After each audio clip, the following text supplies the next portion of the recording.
రామాపురం అనే గ్రామంలో రామయ్య అనే రైతు తన భార్య, 2 పిల్లలతో జీవించేవాడు. అతనికి వ్యవసాయం పట్ల అపారమైన అభిమానం. తన నాన్న నుంచి వచ్చిన కొన్ని ఎకరాల భూమిని ప్రేమగా సాగుచేసుకుంటూ, సహజమైన పద్ధతుల్లో పండ్లు, కూరగాయలు, ధాన్యాన్ని పండించేవాడు. రోజూ తెల్లవారుజమున పొలానికి వెళ్ళేవాడు. ఒక సంవత్సరం కరువు దెబ్బతీయగా, రామయ్య పొలం ఎండిపోయింది. చింతతో అతని హృదయం మండిపోయింది.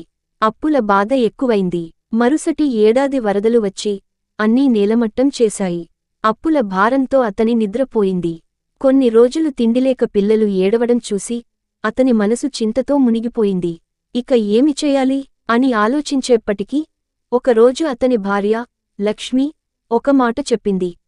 మనిషి శ్రమించటం మానేస్తేనే ఓడిపోతాడు, పోరాడితే గెలుస్తాడు. ఆ మాటలు అతనికి బలాన్ని ఇచ్చాయి. మళ్లీ రైతు సంఘం ద్వారా సహాయం కోరాడు.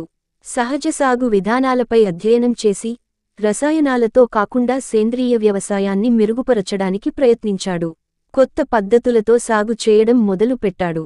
గ్రామంలో ఓ చిన్న రైతు ఉత్పత్తుల స్టోర్ ప్రారంభించి, నేరుగా వినియోగదారులకు విక్రయించసాగాగా. కొన్నేళ్లలో అతని కృషికి ఫలితం దక్కింది. అతని పొలాలు మళ్లీ పచ్చగా మారాయి. గ్రామంలో మిగతా రైతులకు కూడా తన నేర్చుకున్న పద్ధతులు చెప్పి, వారికి సాయం అందించాడు. అతను సాధారణ రైతుగా కాకుండా, ఇతర రైతులకు మార్గదర్శకుడిగా మారాడు. రామయ్య నిరంతరం కృషి చేసి, తన ఊరిని పచ్చని నేలగా మార్చాడు. అతని కథ పక్క గ్రామాల్లోకి వ్యాపించి, ప్రేరణగా మారింది. రైతు అంటే భూమికే కాదు, సమాజానికి భరోసా,